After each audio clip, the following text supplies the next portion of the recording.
நான் உங்கள் சுருராஜி பேசுகிறேன். இது சுருராஜியின் கதை சொல்லும் நேரம். சூர்யாவின் சுப்ரபாரதம். இது வரைக்கும் 14 பாகம் சொல்லியிருக்கேன். இன்றைக்கு 15ஆம் பாகம். இன்று சுப்ரியா சூர்யாவின் நிச்சயதார்த்தம் நடைபெற போகின்றது. சொல்லி வச்ச மாதிரியே நிச்சயதார்த்தமும் நடந்து கொண்டே இருக்கின்றது.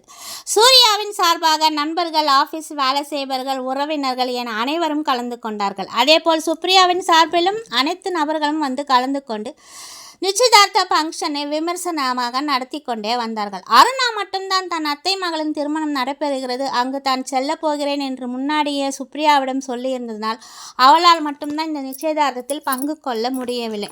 மற்ற அனைவர்களும் கலந்து கொண்டு நிச்சயதார்த்தனை சிறப்பாக செய்து கொண்டு இருந்தார்கள். சுப்ரியா மட்டும் எவ்வளவு முயற்சி செய்தும் இந்த நிச்சயதார்த்தத்தை அவளால் தடுத்து நிறுத்த முடியவே இல்லை. எவ்வளவு முயற்சி செஞ்சாலும் நிச்சயதார்த்தத்தை தடுக்க முடியாமல் அவள் திணறிக் கொண்டுதான் இருந்தாள். குடும்பத்தினர்களும் அவளிடம் ஏதாவது ஒன்றை கூறி இந்த நிச்சயதார்த்தத்தை ஒழுங்காக முடித்து திருமணம் செய்து கொண்டு வீட்டை விட்டு செல்வதற்கு வழியேப்பார், எங்களின் குடும்ப மானத்தை காப்பாற்று என்று ஏதேதோ காரணம் கூறி அவளை மிரட்டி கொண்டே இருந்தாள் ராதிகா.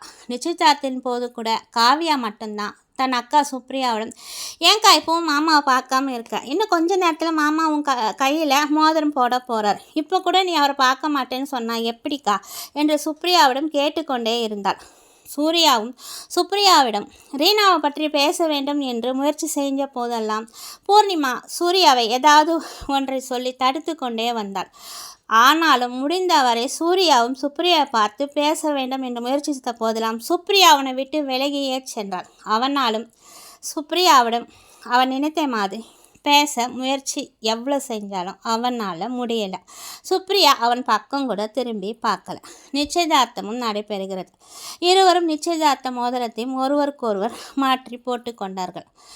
சுப்ரியா சூர்யாவின் விரலை பிடித்து நிச்சய மோதிரத்தை போட்டு விட்டான். சூர்யா சுப்ரியாவின் கையை பிடித்து விரலில் மோதிரம் போடும்போது சுப்ரியா சிறிது அழுத வண்ணமாகவே கண் கலங்கி நிற்பதை பார்த்தான். அவள் இப்படி அழுத வண்ணம் கண் கலங்குவதை பார்த்த சூர்யா, ஒருவேளை இவளோட தோழி சொன்னது போல இவள் வேற யாரையாவது விரும்புகிறாளா, அதனால் தான் அழுகின்றாளா என்ற சந்தேகமும் ஏற்பட தொடங்கியது சூர்யாவுக்கு. இதே சந்தேகம்தான் பூர்ணிமாவுக்கும் ஏற்பட தொடங்கியது. அவள் சூர்யாவிடம் சொன்னாள், ஏன் சூர்யா, ஒருவேளை இந்த பொண்ணும் நம்ம தங்கச்சி பிருந்தாவை போல ஏதாவது தப்பு செய்திருப்பாளோ என்று சந்தேகத்துடன் சூர்யாவுடன் கேட்க, தப்பு செஞ்ச நம்ம தங்கச்சி பிருந்தாவே நிச்சயத்தின் போதும் திருமணத்தின் போதும் சந்தோஷமாக தான் சிரித்து பேசி கொண்டிருந்தாள். இந்த பெண்ணும் ஏதாவது காதல் வசப்பட்டிருக்கலாம். அப்படி காதல் வசப்பட்டு இந்த பெண்ணும் யாரையாவது விரும்பியிருந்தால் இவள் தன் மனதை மட்டும்தான் பறிகொடுத்திருந்திருப்பாள். அதனால தான் அந்த மன வேதனையில்தான் இவள் அழுகின்றாள். பரவாயில்லக்கா, திருமணத்திற்கு முன் நான் இவளிடம் இதை பற்றி பேசத்தான் போகின்றேன். ஒருவேளை உண்மையிலே இவள் யாரையாவது விரும்புகிறாள் என்று எனக்கு தெரிந்தால் அதன் பிறகு இவளை நான் எப்போதும் தொந்தரவு படுத்த மாட்டேன். இவள் பெற்றோர்களுடன் கூறி அவள் விரும்பியவனுக்கே இவளை கட்டித்தர சொல்லி என்னால் ஆன முயற்சிகளை நான் செய்து கொண்டு தான் இருப்பேன். என்னால் சுப்ரியாவை திருமணம் செய்து கொள்ள முடியவில்லை என்றாலும் நான் ஆசைப்பட்டு விரும்பி திருமணம் செய்ய இருந்த சுப்ரியா வேறு ஒருவனை விரும்பி இருந்தால் அவளுடைய விருப்பத்தையாவது நிறைவேற்ற என்னால் ஆன முயற்சியை நான் கண்டிப்பாக செய்வேன் என்று உறுதியாக கூறினான் சூர்யா. என்னடா இப்படி சொல்கிற, நீ இவ மேலே ஆசைப்பட்டு தானே நிச்சயம் பண்ணிக்கிட்ட, இப்போ இப்படி ஏதோ ஒன்று சொல்லிக்கிட்டே போகிற சூர்யா என்று பதட்டத்துடன் கேட்டாள் பூர்ணிமா. எனக்கு உண்மையிலே இவளை திருமணம் செய்து கொள்ள விருப்பம்தான். அந்த விருப்பத்தின் காரணமாக தான் நான் சொல்லுகிறேன். இவளோட சந்தோஷமே எனக்கு போதும். அதுக்கு நான் என்னைக்கும் எப்பவும் குறுக்க நிற்க மாட்டேன் என்று கூறிய சூர்யா தன் நண்பர்களை நோக்கி போனான். சூர்யாவின் விஷயத்தை பெண் வீட்டில் மறைத்தது போல் பெண்ணை பற்றிய விஷயத்தையும் கீதா நம்மிடம் மறைத்துவிட்டாளோ என்ற கோபத்தில் யோசிக்க ஆரம்பித்தாள் பூர்ணிமா. மறுநாள் காலை சூர்யா சுப்ரியாவின் ஆஃபீஸுக்கு ஃபோன் செய்தான். ஃபோனில் பேசியவர்கள் சுப்ரியா வேலைக்கு வரவில்லை என்று சொன்னார்கள். அதன் பிறகு எதையும் யோசிக்காத சூர்யா சுப்ரியாவின் வீட்டுக்கே டைரக்டாக ஃபோன் செய்தான். ரவிச்சந்திரன் தான் ஃபோனை எடுத்தார். எதிர்முனையில் பேசுவது சூர்யா என்று தெரிந்தவுடன், சொல்லுங்க மாப்பிள்ளை, என்ன விஷயம் என்று கேட்டார். நான் சுப்ரியாவிடம் கொஞ்சம் பேச வேண்டும் என்று சூர்யா தைரியமாக கேட்டான். நிச்சயதார்த்தம் நடந்து முடிந்த தைரியத்தில் தான் சூர்யா அப்படி பேசுகிறான் என்று புரிந்து கொண்ட ரவிச்சந்திரன் காவியாவிடம், காவியா, உன் அக்கா சுப்ரியாவுக்கு தான் போன் என்று சொன்னார். சுப்ரியா தன் அப்பாவை அதிசயமாக நம்ப முடியாமல் பார்த்தாள். ஒரு காலத்தில் ஃபோனையே எடுக்காத, ஃபோன் பேசாத என்று கூறிய இவர் இப்போது யார் எனக்கு ஃபோன் செய்திருப்பார்கள் என்று என்னை பேச சொல்கிறார் என்று குழப்பத்துடன் ஃபோனை கையில் வாங்கினாள் சுப்ரியா. ஹலோ என்று சொன்னாள். சுப்ரியா, நான் சூர்யா பேசுகிறேன். உன்கிட்ட கொஞ்சம் தனியாக பேசணும். நாளைக்காவது நீ ஆஃபீஸ்க்கு வருவாயா என்று கேட்டான் சூர்யா. இல்லை, எதுவாக இருந்தாலும் பரவாயில்ல, நீங்கள் ஃபோன்லே சொல்லுங்கள். எனக்கு நிச்சயம் செய்து முடிந்த பிறகு இனிமேல் ஆஃபீஸுக்கு போக வேண்டாம் என்று என் அப்பா என்னை ஆஃபீஸுக்கு போகாமல் நிறுத்திவிட்டார். நானும் வெளியில் எங்கும் வர முடியாது. வீட்டை விட்டு வெளியே அனுப்ப மாட்டார்கள். என்ன விஷயம் நீங்கள் சொல்லுங்கள் என்றாள் சுப்ரியா. இதனை கேட்ட சூர்யா, உண்மையிலே இவள் ஏதோ ஒரு பிரச்சனையில் தான் இருக்கின்றாள். அதனால்தான் வீட்டை விட்டு கூட இவளை வெளியே அனுப்பாமல் வீட்டிலேயே வைத்திருக்கிறார்கள் போல இருக்கிறது என்று ஒரு சில வினாடிகள் மௌனமாக யோசித்து கொண்டே இதை பற்றி நினைத்து கொண்டிருந்த சூர்யா பிறகு சுப்ரியாவிடம், சுப்ரியா, நீ உண்மையிலே வேறு யாரையாவது விரும்புகிறையா? இந்த திருமணத்தில் உனக்கு விருப்பம்தானே? நிச்சயதார்த்தத்தின் போதே நீ அழுது கொண்டு கண் கலங்கி நிற்பதை நான் பார்த்தேன். இதை பற்றி நான் உங்ககிட்ட நேற்றே பேசணும்னு நினச்சேன். ஆனால் என்னால் பேச முடியல. அதனால தான் இப்போ நான் உங்ககிட்ட பேசுகிறேன். உன் தோள் இது விஷயமாக என்னிடம் ஏற்கனவே பேசியிருக்கிறாள். ஏனென்றால் நீ இன்னும் என்னை பார்க்கலன்னு எனக்கு நல்லாவே தெரியும். நீ என்ன நேருக்கு நேர் பார்த்துருந்தா நான் இப்போ கேட்ட கேள்வியை நீ என்ன பார்த்து வேறு மாதிரி கேட்டிருப்ப என்றான் சூர்யா ரீனாவை மனதில் நினைத்து கொண்டு அவன் சுப்ரியாவிடம் பேசினான். முதலில் சுப்ரியாவுக்கு ஒன்றும் புரியவில்லை. இவர் ஏன் இப்படி பேசுகிறார்? இவரை நேரில் பார்த்து நான் என்ன செய்ய போகிறேன் என்று ஒன்றும் புரியாமல் யோசித்த சுப்ரியா அதன் பிறகு, சரி, எதுவாக இருந்தாலும் இது தனக்கு கிடைத்த ஒரு நல்ல சந்தர்ப்பம். நானே ஏதாவது பேசி இந்த நிச்சயதார்த்தத்தை நிறுத்திவிட வேண்டும், இல்லை திருமணத்தை தடுக்க வேண்டும் என்று நினைத்து கொண்டிருந்த சமயத்தில் இந்த சூர்யா நம்மிடம் தானாகவே வலிய வந்து மாட்டிக்கொண்டான். இப்படி தானாக மாட்டிக்கொண்ட இவனிடம் நம் மனதில் இருப்பதை சொல்லிவிட்டால் இவன் மூலயமாகவே இந்த திருமணத்தை நிறுத்திவிடலாம் என்று சில வினாடிகளிலே தன் மனதுக்குள் கணக்கு போட்டு கொண்ட சுப்ரியா, ஆமாம் சூர்யா, நான் வேற ஒருத்தரை விரும்புகிறேன். அவரை தான் திருமணம் செய்து கொள்ள போகிறேன். ப்ளீஸ், நீங்கள் தயவு செய்து என் வீட்டில் இதை பற்றி எதுவும் சொல்லிடாதீங்க. வேறு ஏதாவது உங்கள் பக்கம் ஏதாவது ஒரு காரணத்தை சொல்லி இந்த திருமணத்தை நடக்க விடாமல் தடுத்து நிறுத்திடுங்க. நான் மனதளவில் மிகவும் வேதனைப்பட்டு கொண்டிருக்கிறேன். உங்களை திருமணம் செய்து கொள்ளும் தைரியம் எனக்கு இல்லை.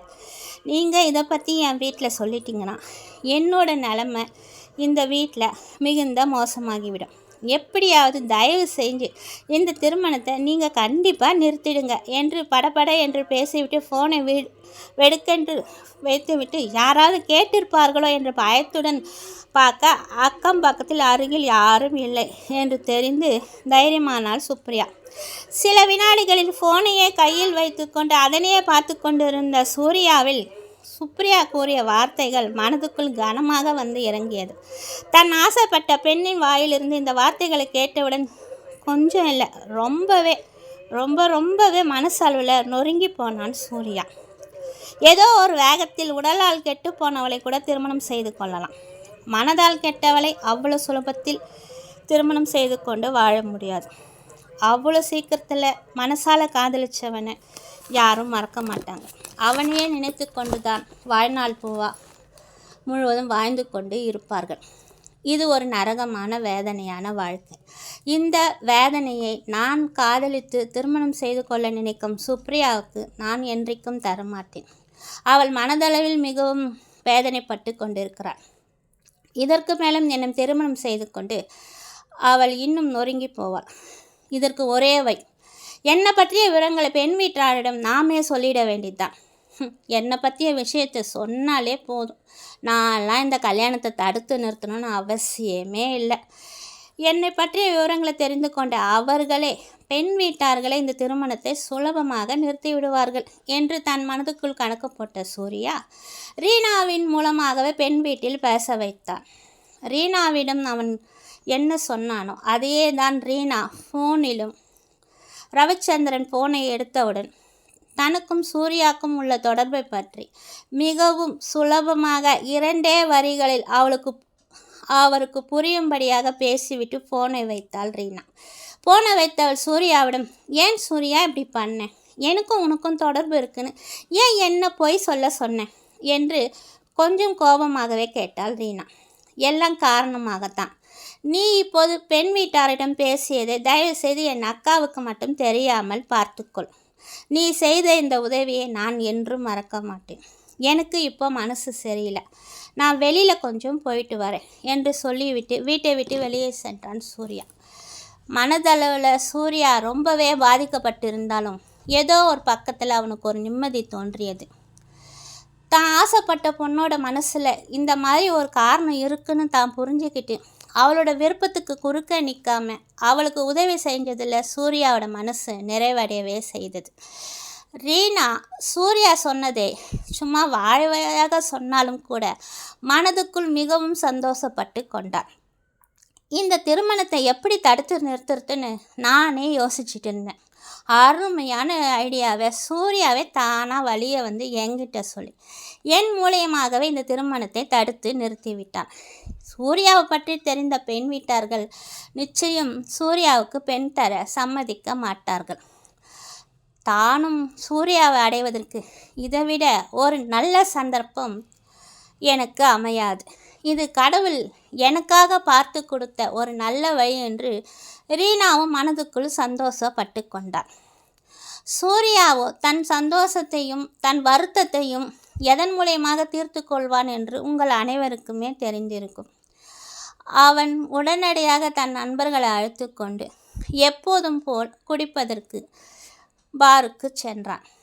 அங்கு தன்னுடைய சோகத்தையெல்லாம் கொட்டி தீர்த்தால்தான் அவனுடைய மனபாரம் குறையும் என்று அவனும் அந்த யோசனையில் அந்த உற்சாகத்தில் தன் நண்பர்களோடு கலந்து கொண்டான். அங்கே சுப்ரியாவோ எப்படியோ நம்மளால் இந்த கல்யாணத்தை தடுத்து நிறுத்த முடியலைன்னா தானாக வழியே மாட்டிக்கொண்ட ஆடு போல சூர்யாவே தானாக தலையை நுழைச்சி என்கிட்ட எடுத்துகிட்டு இந்த பிரச்சனைக்கு ஒரு நல்ல தீர்வை சொல்லிட்டார். எப்படியும் சூர்யா ஏதாவது ஒரு வகையில் நம்ம வீட்டில் சொல்லி இந்த திருமணத்தை கண்டிப்பாக நடக்க விடாமல் பண்ணியிருப்பார். அப்படி செஞ்சால் எனக்கும் சந்தோஷம்தான். எப்படியோ நான் ஆசைப்பட்ட மாதிரி இந்த திருமணத்தையும் இந்த வரனையும் நல்லபடியாக தடுத்து நிறுத்திட்டேன்னு அவளுடைய பங்குக்கு சுப்ரியாவும் கொஞ்சம் சந்தோஷமாகவே இருந்தார்.